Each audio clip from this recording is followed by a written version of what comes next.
answered your 3 questions. Thank you. Ichungwah. Thank you, Honorable Speaker.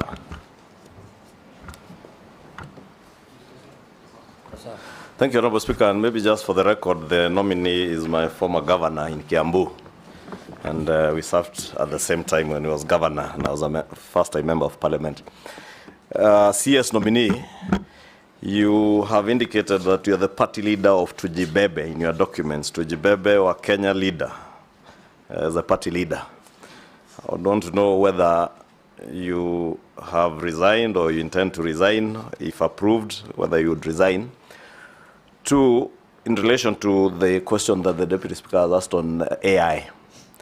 This is a question from a Kenyan living in Finland who tells me he recently, and he also comes from Kiambu, he recently read an article in one of the newspapers in Helsinki on the working conditions that are described as equivalent to modern slave labor, where American big tech companies are using young Kenyans, especially to do what is described as harmful, removing what is described as harmful content or crude content on Facebook, on TikTok, Instagram, on largely main social media platforms.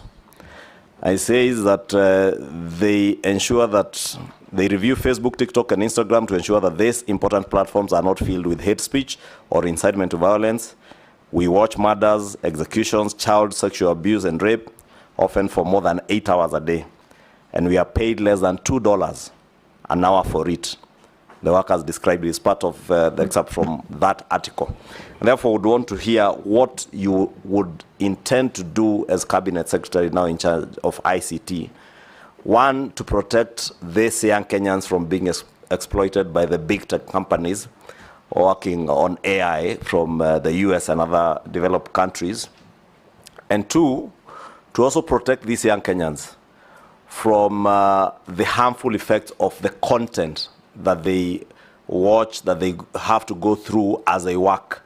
And you know, mental health is indeed a big issue and has been rated as one of the big issues, especially with those working in the tech space in the country. And probably part of it is out of this engagement with content that they are finding online as they work. What would you do to protect them? Lastly, on revenue assurance, calls dropping, Kenyans telcos continue to work with, we all work with phone companies or telcos that call drops are very frequent, and nobody ever compensates Kenyans for the call drops. What you would intend to do, plus, because that is a situation where these telcos are stealing from Kenyans as we make calls. But the same telcos also steal from government in terms of revenue, because we have a system where KRA cannot tell how much airtime you have used, because it's a self-reporting system with the telcos.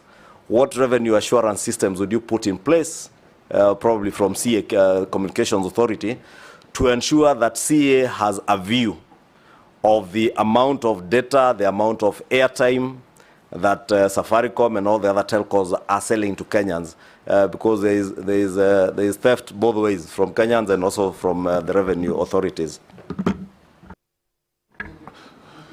Nominee, you can record the next questions. Junet. Thank you, Honorable Speaker. Honorable Speaker, through you.